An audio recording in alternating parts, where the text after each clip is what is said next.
Good morning. How is everybody? My name is Mr. Humphreys and I teach U.S. history. So I'm going to give you a little example of one of my U.S. history lessons that I think is fun. This one's on Hollywood. Let me share my screen real quick with you. All right, this is the Tennessee U.S. standards here. Explore the numerous conflicts that divided a modernizing American society as it simultaneously became more demographically diverse and culturally homogeneous. And it encourages us to talk about motion pictures and old Hollywood. So my objective is students will learn about the cultural importance of Hollywood. It's for grade level 12. So subject American history. It's definitely for the older kids here. I usually start with a video of old Hollywood dancing because I think it's fun and the kids kind of like it. And it gets us in the mood for the time period. I have some pictures here of Marilyn Monroe, Humphrey Bogart, a couple others. And I begin with a little history of Hollywood and why it's so important.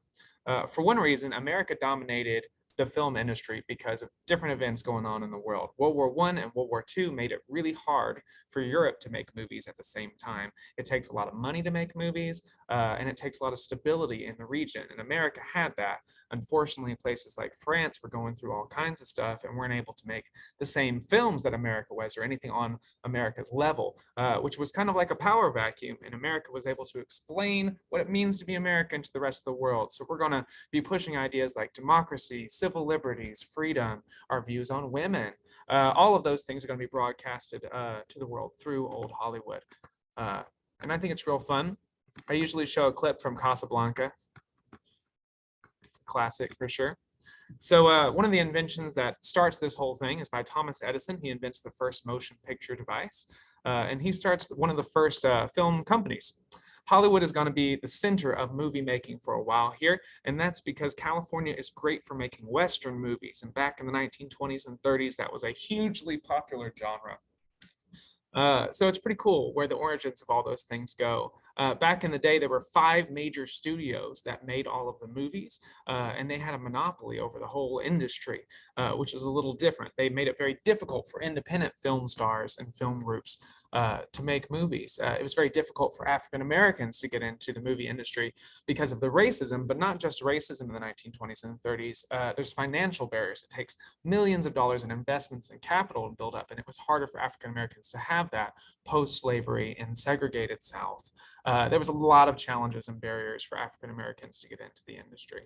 I talk about the old Hollywood golden age here, the 20s through the 50s. The studio system dominates Hollywood during this time period through a vertical integration monopoly, completely controls the film industry, controls the theaters, and even controls the lives of the stars. The 5 major studios especially used their power to make sure that rival businesses did not threaten their revenues.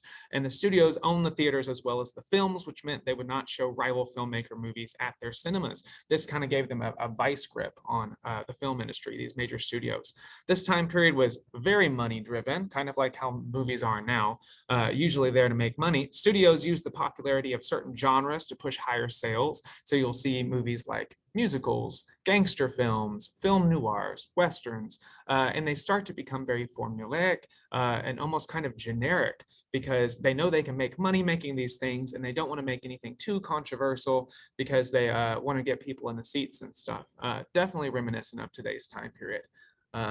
But it's very interesting to see how movies have changed over the time.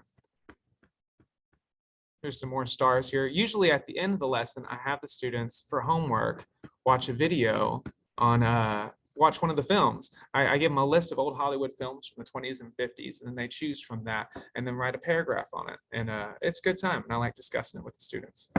Thank you for your time. I appreciate it. Again, my name is Mr. Humphreys.